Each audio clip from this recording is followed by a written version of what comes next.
ಬನಶಂಕರಿಗೆ ಬಂದಿದ್ದೀನಿ ನೋಡಿ. ಇಲ್ಲಿ ಮನೆ ಊಟ ಅಂತೇಳಿ ತೊಗೊಂಬಂದಿದ್ದಾರೆ. ಸೊ ಎಷ್ಟು ಇವರೇ ಒಂದು ಊಟ 40 ರೂಪಾಯಿ ಅಂತೆ. ಎಷ್ಟು ರೊಟ್ಟಿ ಕೊಡ್ತೀರಿ? 2 ರೊಟ್ಟಿ 2 ಕಾಯಿ ಪಲ್ಯ ಕೊಡ್ತಾರೆ. ಅವ್ರ ಕಡೆದು ಖಾರದ ಚಟ್ನಿ ಕೊಡ್ತಾರೆ ನೋಡಿ. ಹಾಂ, ಮೊಸರು ಕೊಡೋದು ನೋಡಿರಿ, ಮೊಸರು ಕೊಡ್ತಾರೆ. ಬಂದರೆ ಒಂದ್ಸಲ ಟೇಸ್ಟ್ ನೋಡಿ. ನಾನು ಎದ್ರುಕೊಂಡೆ ಟೇಸ್ಟ್ ನೋಡ್ತಾ ಇದ್ದೀನಿ.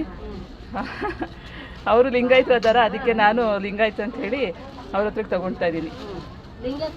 ಹಾಂ, ಟೇಸ್ಟ್ ಮಾಡಿ ಹೇಳ್ತೀನಿ ರೀ ನಾನು ನೋಡಿ.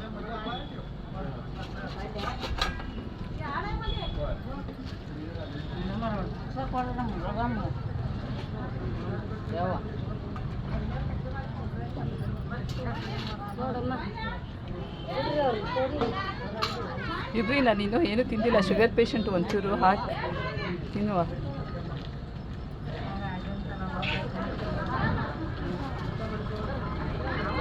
ನೋಡಿ, ಚಟ್ನಿ ಪುಡಿನೂ ಹಾಕಿದ್ದಾರೆ. ಗುರಾಳ್ ಪುಡಿ, ನಾವು ಚಟ್ನಿ ಪುಡಿ ಅಂತೀವಿ. ಹಾಂ, ಕಲ್ಲನ್ ಚಟ್ನಿ, ಅದು ಮೆಣಸಿನ್ಕಾಯಿ ಚಟ್ನಿ ರೀ. ಹಾಂ, ಹಾಕ್ರಿ.